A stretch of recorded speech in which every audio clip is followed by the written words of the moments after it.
Mona Lisa Ballabhpur নামক এক জায়গায় থাকতো, আর সে তাদের লোকাল মার্কেট বাজারের এক জনবহুল জমজমট জায়গায় ফুচকা বিক্রি করত। মোনালিসার ফুচকা সবাই খেতে পছন্দ করত, আর তার ফুচকার বিশেষত্ব ছিল সে একসঙ্গে 5 রকমের ফুচকা বিক্রি করত। টক ফুচকা, মিষ্টি ফুচকা, পুদিনা ফুচকা, ঘুগনি ফুচকা, আমপোড়া জলের ফুচকা, 5 রকমের ফুচকা পেয়ে যাবেন আমার কাছে। চলে আসুন, চলে আসুন। 10 টাকায় 5টা করে ফুচকা পাবেন। 5 রকমের ফুচকা, 10 টাকায় 5 রকমের 5টা ফুচকা, যেমনই সুস্বাদু তেমনই মুচমুচে, 5 রকমের ভিন্ন স্বাদের ফুচকা। মোনালিসার ডাক শুনে সেই বাজারের সমস্ত লোকজন একে একে মোনালিসার ফুচকা ঠেলাগাড়ির সামনে গিয়ে ভিড় করে, আর সবাই তার কাছ থেকে নিজের নিজের পছন্দ মতো ফুচকা খেতে শুরু করে। আবার কেউ কেউ একসঙ্গে 5 রকমের ফুচকাও খায়। এভাবেই মোনালিসা প্রত্যেকদিন 5 রকমের ফুচকা বিক্রি করে অনেক টাকা ইনকাম করে থাকে। আর মোনালিসার জীবনে এরকম উন্নতি দেখে দোকানদার মদন বাবু প্রচন্ড পরিমাণে হিংসায় জ্বলে পুড়ে ওঠে। মদন ছিল একজন মুদিখানার দোকানদার, আর মদনের দোকানের সামনেই মোনালিসা ফুচকা ঠেলাগাড়ি নিয়ে বসতো। আর বিকালের পর থেকে রাত্রিবেলা পর্যন্ত মদন মোনালিসার ফুচকার দোকানে ভিড় জমে থাকতে দেখতো। এই যে 5 রকমের ফুচকাওয়ালি, তোমার সঙ্গে আমার একটা কথা ছিল। আসলে প্রত্যেকদিন দেখি তোমার দোকানে অনেক ভিড় হয়। আমাদের এলাকায় এর আগে আমি কখনো কাউকে 5 রকমের ফুচকা বিক্রি করতে দেখিও নি। তাই যাই হোক, যেটা বলতে চেয়েছিলাম, তোমার দোকানে তো অনেক কাস্টমার হয়, সেই হিসেবে তোমাকে তো প্রত্যেকদিন অনেক অনেক ফুচকা তৈরি করতে হয়, তাই না? আপনি কি বলতে চাইছেন দয়া করে আমাকে তাড়াতাড়ি বলুন, কারণ এখন আমি আলু মাখবো আর ফুচকার জন্য 5 রকমের জল তৈরি করব। আমার কাজের সময় আমাকে কেউ বিরক্ত করলে আমার একদমই ভালো লাগে না। একটু পরেই কাস্টমার চলে আসবে, তখন কিন্তু আপনি এখানে 1 সেকেন্ডও দাঁড়িয়ে আমার সঙ্গে কথা বলতে পারবেন না। বাবা, তোমার তো দেখছি ভালোই দিমাগ আছে। 2 দিন হলো না 5 রকমের ফুচকা বিক্রি করতে শুরু করেছো, এখন থেকেই বুঝি হাতির 5 পা দেখে ফেলেছো, তাই না? আমি বলছিলাম তুমি তোমার ফুচকা তৈরি করার জন্য প্রয়োজনীয় আটা, ময়দা, সুজি, বিভিন্ন রকম মশলাপাতি আমার মুদিখানার দোকান থেকেই তো কিনতে পারো। তাহলে তোমার ব্যবসার সাথে সাথে আমার ব্যবসারও তো একটু লাভ হবে, কারণ তুমি তো দেখতেই পাও আমার দোকানে সেরকম কাস্টমার আসে না। ক্ষমা করবেন, আমি আপনার দোকানের দীর্ঘদিনের পুরানো পোকাওয়ালা ময়দা, আটা কিংবা সুজি কিনে সেগুলো দিয়ে ফুচকা বানিয়ে আমার কাস্টমারকে খাওয়াতে পারবো না। এমনিও আমি শুনেছি আপনি লোকজনকে ডেট এক্সপায়ার হয়ে যাওয়া মশলাপাতি বিক্রি করেন। শুধু তাই নয়, আপনার দোকানে সব জিনিসের দাম অতিরিক্ত বেশি। তাই শুধু শুধু আপনার দোকান থেকে বেশি দাম দিয়ে খারাপ জিনিসপত্র কিনে তা দিয়ে ফুচকা বানিয়ে আমি লোকজনকে খাইয়ে কারোর ক্ষতি অন্তত করতে পারবো না। মোনালিসার মুখে একেবারে সত্য কথা শুনে মদন বাবু প্রচন্ড পরিমাণে রেগে যায়। কি তোমার এত বড় সাহস? তুমি আমার দোকানের জিনিসপত্রকে খারাপ বলছো? তোমার কাছে কি প্রমাণ আছে যে আমি লোকজনকে খারাপ জিনিসপত্র বিক্রি করি? তুমি কিন্তু এরকম কথা বলে একদমই ঠিক করলে না। আমিও দেখি তুমি কতদিন এখানে ফুচকা বিক্রি করতে পারো। তোমার 5 রকমের ফুচকা ঠেলা গাড়ি এখান থেকে 5 দিনের মধ্যে আমি যদি তুলতে না পেরেছি, তাহলে আমার নামও মদন নয়। হ্যাঁ, এই বলে মদন বাবু সেখান থেকে চলে যায়, আর কিভাবে মোনালিসার ক্ষতি করা যায় তা নিয়ে ভাবনা চিন্তা করতে থাকে। কিন্তু মোনালিসা মদন বাবুকে পাত্তা না দিয়েই মন দিয়ে নিজের মতো সৎ পথে কাজকর্ম করতে থাকে। কারণ মোনালিসার মাথার উপর প্রচন্ড পরিমাণে চাপ। তার স্বামী 1 মাস আগে হার্ট অ্যাটাকে আক্রান্ত হয়েছে, আর স্বামীর হার্টের অপারেশনের জন্য তার 10 লক্ষ টাকার প্রয়োজন। শুধু তাই নয়, বাড়িতে তার ছোট ছোট 2টো ছেলে মেয়েও আছে। স্বামীর চিকিৎসা খরচ, ছেলে মেয়েদের পড়াশোনার খরচ, সংসার চালানোর খরচ সব মিলিয়ে মোনালিসা প্রচন্ড পরিমাণে দুশ্চিন্তাগ্রস্ত হলেও সে কখনোই তার ব্যবসায়িক ক্ষেত্রে কোনো রকম অসৎ পদ্ধতি গ্রহণ করে না। সে সর্বদাই পরিশ্রম করে সৎ পথে টাকা উপার্জন করতে পছন্দ করে। কিন্তু এখন মোনালিসার উন্নতির পথে কাটা হয়ে দাঁড়ায় মদন বাবু। এই যে ফুচকাওয়ালি, তোমার দোকানের কাস্টমারদের বলো আমার দোকানের সামনে কেউ যেন বাইক কিংবা সাইকেল না রাখে। এই যে আমার দোকানের সামনে যার বাইক কিংবা সাইকেল আছে তাড়াতাড়ি করে সরিয়ে নাও, আমার দোকানের সামনেটা ফাঁকা করো। দাদা, আপনি দয়া করে উত্তেজিত হবেন না। আপনি একটু 5 মিনিট অপেক্ষা করুন। এখনই আমার কাস্টমারদের ফুচকা খাওয়া হয়ে যাবে, তারপর যে যার মতো সাইকেল, স্কুটি, বাইক নিয়ে এখান থেকে চলে যাবে। এনারা তো আর সারাদিন আপনার দোকানের সামনে বাইক কিংবা স্কুটি রেখে দাঁড়িয়ে থাকবেন না। কেন, আমার দোকানটাকে দেখে কি মনে হয় এটা কি কোনো পার্কিং এরিয়া যে তোমার দোকানের কাস্টমাররা আমার দোকানের সামনে বাইক স্কুটি রাখবে? আর তাছাড়া আমি কেন 5-10 মিনিট অপেক্ষা করতে যাব? লোকজন তোমার দোকানে 5 রকমের ফুচকা খেতে আসছে, এতে করে তোমার হাজার হাজার টাকা লাভ হচ্ছে। আমার তো এতে কোনো লাভই হচ্ছে না যে আমি তোমার কাস্টমারদের কথা চিন্তা করতে যাব। দেখুন দাদা, দয়া করে এরকম ভাবে কাস্টমারদের সামনে ঝামেলা করবেন না। সবাই ফুচকা খাওয়ার জন্য হাতে প্লেট নিয়ে দাঁড়িয়ে আছে। আপনি দয়া করে এনাদেরকে ফুচকা খেতে দিন। আমার কাছে অনেক দূর দূর থেকে মানুষ ফুচকা খেতে এসেছে। ঠিক আছে, আমার কথা শুনবে না তাই তো? আমি এখনই আমার দোকানের সামনে যে কটা বাইক, স্কুটি, সাইকেল রাখা আছে সব কটা ধাক্কা মেরে ফেলে দেবো, আর তারপর তোমার কাস্টমারদের বাইকের কোনো ক্ষতি হলে আমার কিছু করার নেই বলে দিলাম। মদন বাবুর কথা শুনে মোনালিসার দোকানে উপস্থিত কাস্টমাররা প্রচন্ড পরিমাণে রেগে যায়। আরে দাঁড়ান দাঁড়ান, আমাদের বাইক স্কুটি এখান থেকে নিয়ে চলে যাচ্ছি। শুধু শুধু ফুচকা খেতে এসে আমার বাইকের ক্ষতি করার কোনো ইচ্ছা নেই। আমার তো এখন মনে হচ্ছে কেন ফুচকা খেতে আসাটাই ভুল হয়েছে। এই বলে মোনালিসার ঠেলাগাড়ির সামনে দাঁড়িয়ে থাকা কাস্টমার সবাই একে একে ফুচকা খাওয়া বন্ধ করে দিয়ে যে যার মতো সাইকেল বাইক স্কুটি নিয়ে সেখান থেকে চলে যায়। এমনকি অনেকেই সেদিন মোনালিসাকে ফুচকার বদলে কোনো টাকা না দিয়েই চলে যায়, যার ফলে মোনালিসার কিছু করারও থাকে না। এটা কিন্তু আপনি একদমই ঠিক করলেন না। আপনি তো ভালো মতো আমাকে কথাগুলো বলতে পারতেন, কিংবা কাস্টমারগুলোকে বাইক স্কুটি সরিয়ে রাখার জন্য একটু সময় দিতে পারতেন। আপনার জন্য আজকে আমার এতগুলো কাস্টমার ফুচকা না খেয়ে চলে গেল, ওরা আর দ্বিতীয়বার আমার দোকানে আসবে না। আর আপনি যেভাবে দোকানের সামনে ঝামেলা করলেন, অনেক কাস্টমার দূর থেকে দেখেই তো পালিয়ে গেছে। আমি কি করবো বলো? তোমার যেরকম কাস্টমারদের নিয়ে এত চিন্তা, সেরকম আমারও আমার দোকানের খরিদ্দারকে নিয়ে ভীষণ চিন্তা। তুমি যদি আমার দোকানের সামনে বাইক স্কুটি রেখে আমার দোকানের বাইরেটা একেবারে ব্লক করে দাও, তাহলে আমার দোকানের খরিদ্দার আসবে কিভাবে? তোমার ব্যবসার কথা চিন্তা করতে গেলে তো হবে না, আমাকে আমার ব্যবসার দিকটাও তো দেখতে হবে। এই বলে মদন বাবু সেখান থেকে চলে যায়। আর সেদিন মোনালিসার দোকানে যতগুলো কাস্টমার বাইক কিংবা স্কুটি ও সাইকেল নিয়ে ফুচকা খেতে আসে, মদন বাবু তাদেরকে ধমক দেয় এবং কিছুতেই দোকানের সামনে বা আশেপাশে তাদেরকে বাইক কিংবা স্কুটি রাখতে দেয় না। না না না, এখানে বাইক কিংবা স্কুটি কোনো কিছুই রাখা যাবে না। এখানে বাইক কিংবা স্কুটি রাখলেই পুলিশ কিন্তু আপনাদের গাড়ির বিরুদ্ধে কেস করে দেবে। এখানে গাড়ি রাখার কোনো প্রয়োজন নেই, গাড়ি রাখার জায়গা আছে। আর সামনে ফুচকার দোকানে পেয়ে যাবেন, যান যান। মদন বাবুর কথা শুনে একে একে সমস্ত কাস্টমার মোনালিসার দোকানের সামনে থেকে চলে যায়। এর ফলে সেদিন মোনালিসার ইনকাম তুলনামূলকভাবে অনেকটাই কম হয়, কিন্তু তার চেয়ে তো কিছু করার থাকে না, তাই সে মন খারাপ করে বাড়িতে ফিরে যায়। এভাবেই সেই দিনটা কাটে। আর পরের দিন মদন বাবু বিকাল হওয়ার আগেই দোকান খুলতে চলে আসে।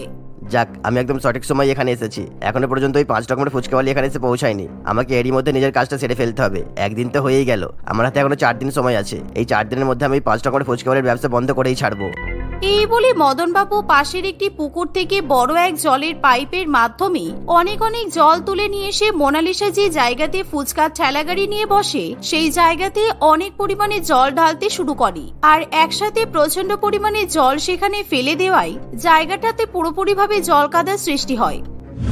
আর কিছুক্ষণ পরে মোনালিসা যখন তার ফুচকার ঠেলাগাড়ি নিয়ে আসে, তখন সে জায়গাটির অবস্থা দেখে একেবারে অবাক হয়ে যায়।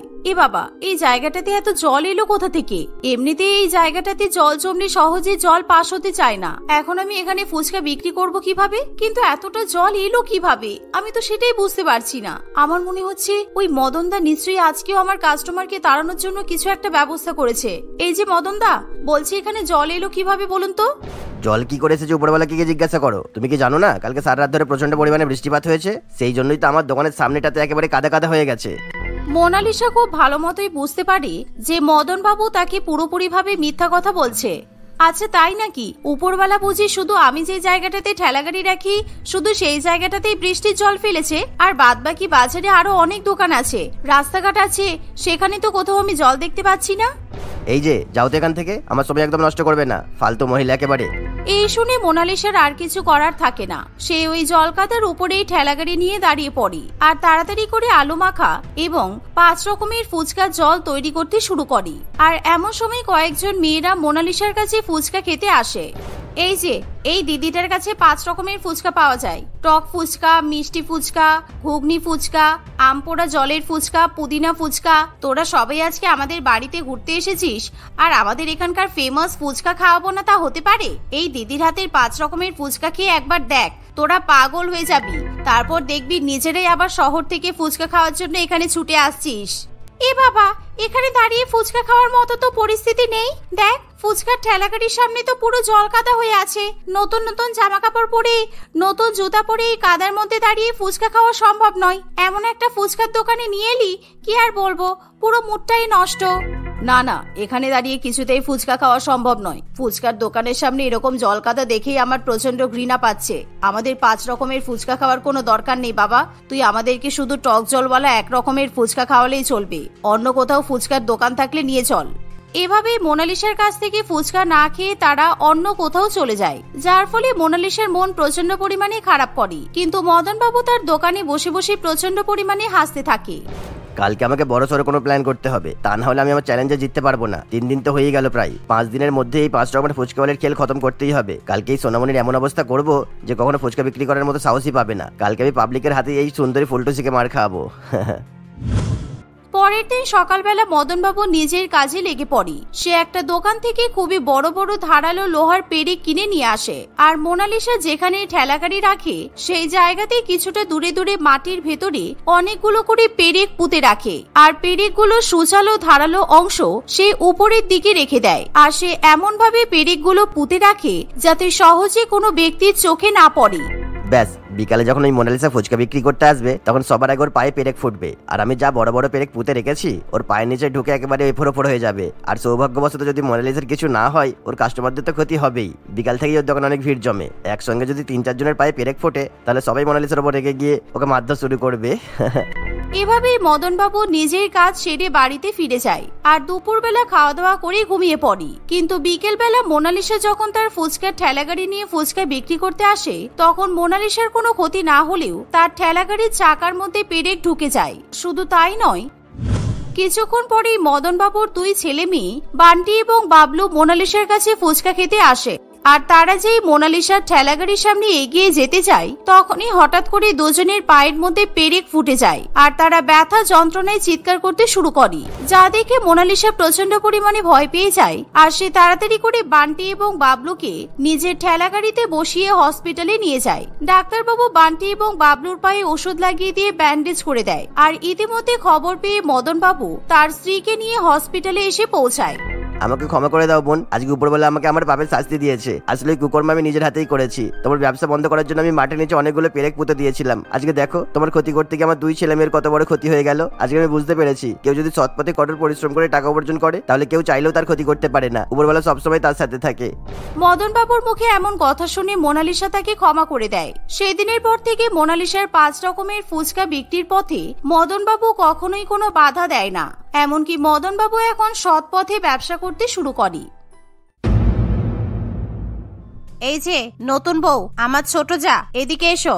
দেখো এখানে 1 বস্তা গোবর রাখা আছে। এই গোবরের বস্তা নিয়ে তাড়াতাড়ি ছাদে চলে যাও। ছাদে গিয়ে এই গোবর দিয়ে ঘুঁটে তৈরি করো। আর ঘুঁটেগুলো ভালো করে শুকিয়ে নেওয়ার পর মা, এরপর কি করতে হবে আপনি বলে দিন।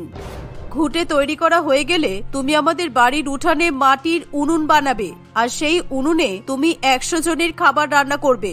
আমি আমাদের গ্রামবাসী সবাইকে নিমন্ত্রণ করে আমার বাড়ির নতুন বৌমার হাতের খাবার খাওয়াবো। শাশুড়ি মা এবং বড় জায়ের কথা শুনে নতুন বউ পাপিয়া প্রচন্ড পরিমাণে অবাক হয়। ঠিক আছে মা, কিন্তু আমি একটা জিনিস বুঝতে পারছি না। আপনারা তো এত বড় লোক, আপনাদের বাড়িতে গ্যাস ওভেন ইন্ডাকশন সমস্ত কিছুই আছে, তারপরও আপনারা আমাকে ঘুঁটে দিতে বলছেন, মাটির উনুনে রান্না করতে বলছেন। বাবা, আমরা তো ভেবেছিলাম তুমি গরিব ঘরের মেয়ে বলে তোমাকে যা বলবো তুমি মুখ বুঝে সব শুনে নেবে। কিন্তু এখন তো দেখছি তুমি গরিব ঘরের মেয়ে হলেও তোমার মুখে বেশ ভালোই কথা আছে। একদিন হতে না হতেই মুখ ফুটে কথা বেরিয়ে এলো। বলো মা, এবার আপনিই বলুন এগুলো কেন করতে বলা হচ্ছে একে? এই মেয়ে শোনো, এটা হচ্ছে আমাদের বাড়ির নিয়ম। আমাদের বাড়িতে নতুন বৌমাকে নিজের হাতে ঘুঁটে দিয়ে নিজের হাতে উনুন তৈরি করে রান্না বান্না করে সবাইকে খাওয়াতে হয়। এসব করে তোমাকে প্রমাণ করতে হবে তুমি আমার বাড়ির বৌমা হওয়ার জন্য কতটা যোগ্য। বড় বৌমাও যখন নতুন বউ হয়ে এই বাড়িতে এসেছিল তখন বড় বৌমাকেও এসব করতে হয়েছিল। হ্যাঁ, একদম একদম। আর তাছাড়া আমি তো এত বড় লোক ঘরের মেয়ে, তবুও শ্বশুর বাড়িতে এসে আমাকে এই নিয়মটা পালন করতে হয়েছে। ভাবো আমার কতটা কষ্ট হয়েছে। আর সেখানে তুমি তো গরিব ঘরের মেয়ে, এসব গোবর নিয়ে ঘাটাঘাটি করা তো তোমাদের অভ্যাস থাকার কথা।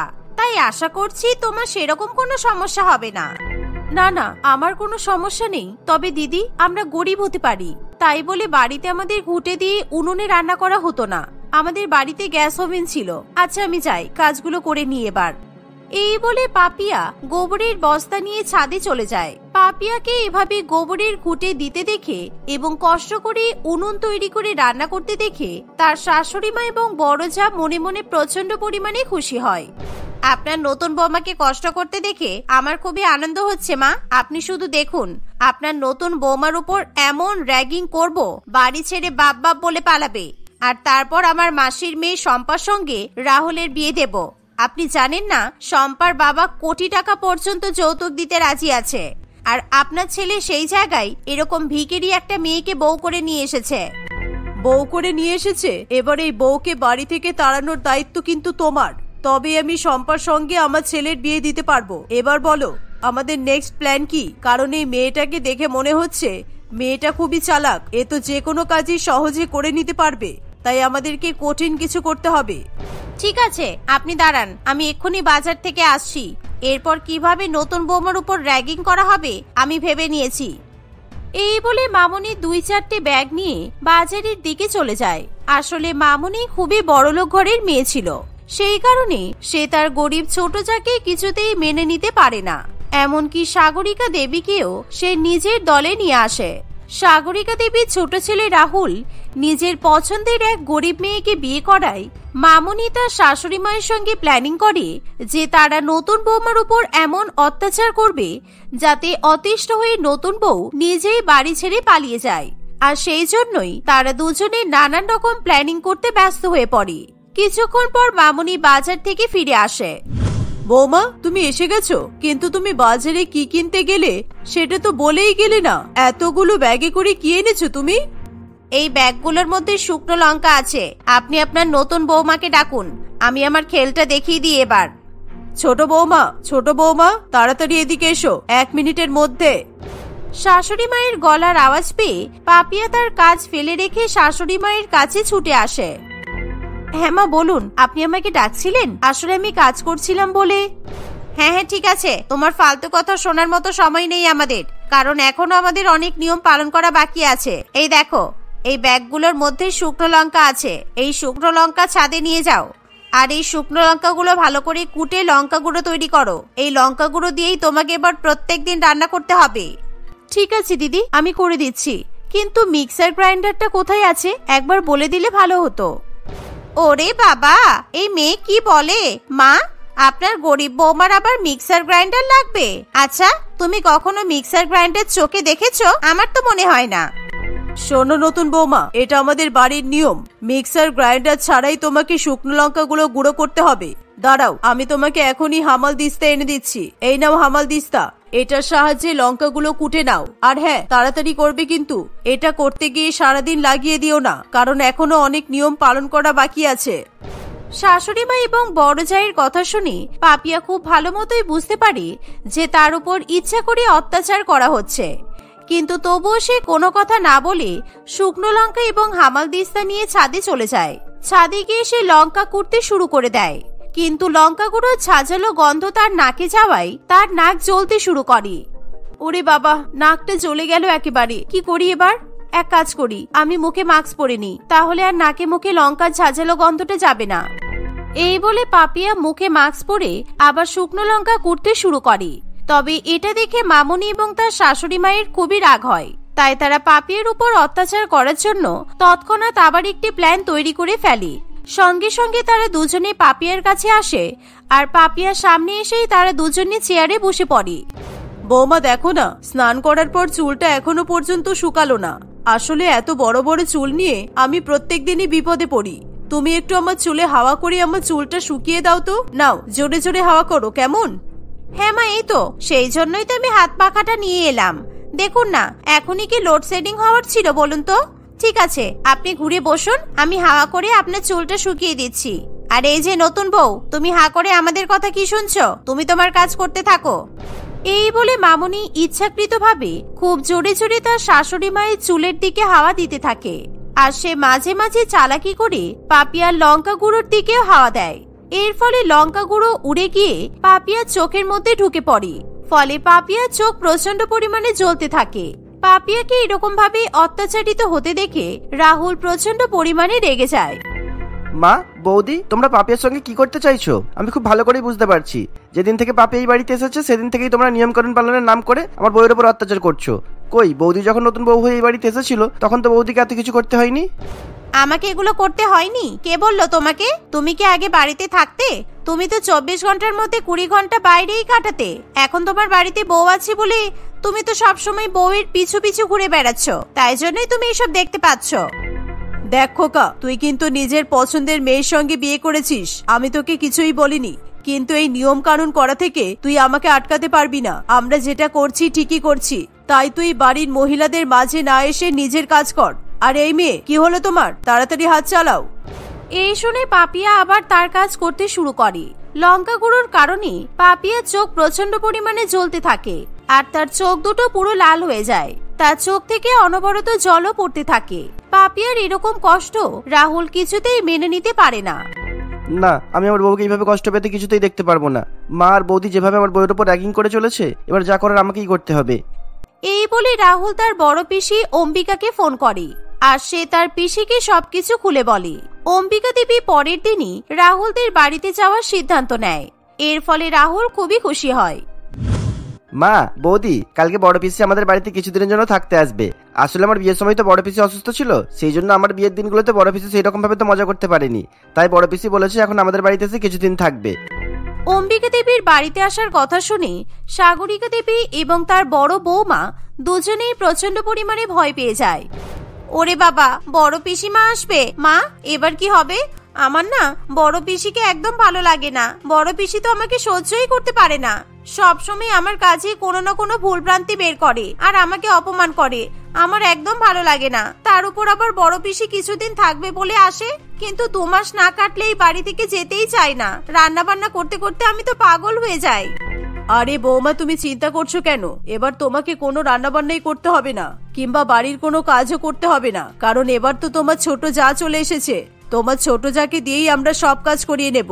দাঁড়াও, আমি ওকে এখনই ডাকছি, আর তোমার পিসিমার জন্য যা যা রান্না করতে হবে এখনই অর্ডার করে দিচ্ছি। এই বলে সাগরিকা দেবী তখনই পাপিয়াকে সেখানে ডাকে এবং পাপিয়ার হাতে এক বড় লিস্ট ধরিয়ে দেয়। পাপিয়া সেই লিস্ট অনুযায়ী রান্নাঘরে গিয়ে রান্না করা শুরু করে দেয়। কিন্তু কিছুক্ষণের মধ্যেই সেখানে রাহুলের বড় পিসি অর্থাৎ সাগরিকা দেবীর বড় ননদ অম্বিকা দেবী এসে উপস্থিত হয়। অম্বিকা দেবী বাড়িতে আসতেই সেখানে লঙ্কা কাণ্ড শুরু হয়ে যায়। এই সাগরিকা, তোর লজ্জা করছে না? তুই তোদের বাড়ির নতুন বৌমাকে রান্নাঘরে পাঠিয়েছিস। আমাদের বাড়ির নিয়মের কথা তুই কি ভুলে গেছিস? নতুন বৌমা বাড়িতে আসার পর 3 মাস তাকে রান্নাঘরে যেতেই দেওয়া হয় না। এটাই আমাদের বাড়ির নিয়ম। কেন বড় বৌমা, তোমার ক্ষেত্রে এরকম হয়েছিল, তোমার কি মনে নেই? হ্যাঁ পিসিমা, আমার মনে আছে। না মানে হ্যাঁ, এখনই মনে পড়েছে। যাক, আমি এখানে না আসলে বোধহয় তোমাদের কারোর মনেই পড়তো না। তাহলে ছোট বৌমা, আজ থেকে 3 মাস পর্যন্ত তুমি রান্নাঘরে ঢুকবে না। তবে রান্নাঘরের বাইরের বাকি কাজগুলো তুমি চাইলে করতে পারো। আর এই যে বড় বৌমা, তুমি যাও রান্নাঘরে গিয়ে রান্নাগুলো সেরে নাও। এই শুনে মামুনির আর কিছু করার থাকে না। সে চুপচাপ মন খারাপ করে রান্নাঘরের দিকে চলে যায়। নিজের আদুরে বড় বৌমাকে রান্না করতে দেখে সাগরিকা দেবীর খুবই খারাপ লাগে। তাই সাগরিকা দেবী তার বড় বৌমাকে সাহায্য করার জন্য সুরসুর করে রান্নাঘরের দিকে এগিয়ে যায়। তারা দুজনে মিলে রাগে গজগজ করতে করতে রান্না বান্না করতে থাকে। এভাবে পিসি শাশুড়ি মা বাড়িতে আসতেই পাপিয়ার উপর আর কোনো রকম সাংসারিক চাপ থাকে না। সে এখন খুবই আরাম করে শ্বশুর বাড়িতে থাকতে পারে। আর অন্যদিকে বাড়ির বড় বৌমা ও শাশুড়ি মাকে সমস্ত কাজ করতে হয়। এভাবেই দেখতে দেখতে কিছুদিন কাটে। একদিন রাত্রিবেলা পাপিয়া তার শাশুড়ি মাকে জ্বরে আক্রান্ত হয়ে ঠকঠক করে কাঁপতে দেখে। একি মা, আপনার তো প্রচন্ড জ্বর। জ্বরে আপনার গা পুড়ে যাচ্ছে। আপনি দাঁড়ান, আমি এখনই বড় বৌদিকে ডেকে নিয়ে আসছি। এই বলে পাপিয়া তাড়াতাড়ি করে তার বড় জায়ের ঘরের দিকে যায় এবং দরজা ঠুকতে থাকে। তখন পাপিয়ার বড় ভাষ্য সঞ্জয় দরজা খুললে পাপিয়া তাকে তার শাশুড়ি মায়ের জ্বরের কথা জানায়। কিন্তু মামনির তো প্রচন্ড শরীর খারাপ। আসলে মাঝে মধ্যে এর কোমরে প্রচন্ড যন্ত্রণা করে, এমনকি 2-3 দিনও বিছানা থেকে উঠতেও পারে না। জানি না এখানে কবে সুস্থ হবে। তুমি বড় মাকে কিছু একটা খাইয়ে দাও, আমি ওষুধ নিয়ে যাচ্ছি। এভাবেই পাপিয়ার শাশুড়ি মা এবং বড় জা দুজনেই একসঙ্গে অসুস্থ হয়ে পড়ে। এর ফলে পাপিয়া পরের দিন থেকেই তাদের দুজনেরই খুবই সেবা যত্ন করতে থাকে। সে সংসারের সমস্ত কাজ করার পাশাপাশি তাদের দুজনের খুবই খেয়ালও রাখে। তাদেরকে কোনো কাজও করতে দেয় না এবং তাদের খাবার রান্না করে তাদের ঘরে গিয়ে দিয়ে আসে। এত কিছুর পরও তোদের তো লজ্জা হওয়া উচিত। ওই মেয়েটা এই বাড়িতে আসতেই তোরা দুজনে কিভাবে ওর উপর অত্যাচার করেছিস। আর আজকে দেখ, তোরা অসুস্থ বলে মেয়েটা সকাল থেকে রাত পর্যন্ত গাধার মতো খাটছে। ও কিন্তু চাইলে এসব নাই করতে পারতো, কারণ বাড়ির নিয়ম অনুযায়ী 3 মাস পর্যন্ত ও কিন্তু বেশ আরামেই দিন কাটাতে পারতো। কিন্তু তবুও শুধুমাত্র তোদের কথা চিন্তা করে তোদের এত খেয়াল রাখছে। হ্যাঁ দিদি, আপনি একদম ঠিক কথাই বলেছেন। আমরা সত্যিই ছোট বৌমাকে বুঝতে পারিনি। ছোট বৌমা গরিব হলেও ছোট বৌমার মন অনেক ভালো। ছোট বৌমার উপর অত্যাচার করা আমাদের উচিত হয়নি। আমরা আর কখনো ছোট বৌমার সঙ্গে খারাপ ব্যবহার করব না। এভাবে শাশুড়ি মায়ের সঙ্গে সঙ্গে মামুনিও তার ভুল বুঝতে পারে। তাই তারা সেদিনের পর থেকে পাপিয়ার সঙ্গে খুবই ভালো ব্যবহার করতে শুরু করে। সাগরিকা দেবী এখন তার দুই বৌমাকে সমান চোখে দেখে, আর পাপিয়া এবং মামুনি দুজনেই এখন দুই বোনের মতো একসঙ্গে মিলেমিশে বাড়ির সমস্ত কাজ করে। এভাবেই তাদের পরিবারকে হাসি খুশি থাকতে দেখে অম্বিকা দেবী মনে মনে খুবই খুশি হয়। সে যেই কাজের জন্য এসেছিল সেই কাজ এত তাড়াতাড়ি সম্পন্ন হওয়ার ফলে সে খুশি মনে আবার নিজের বাড়িতে ফিরে যায়।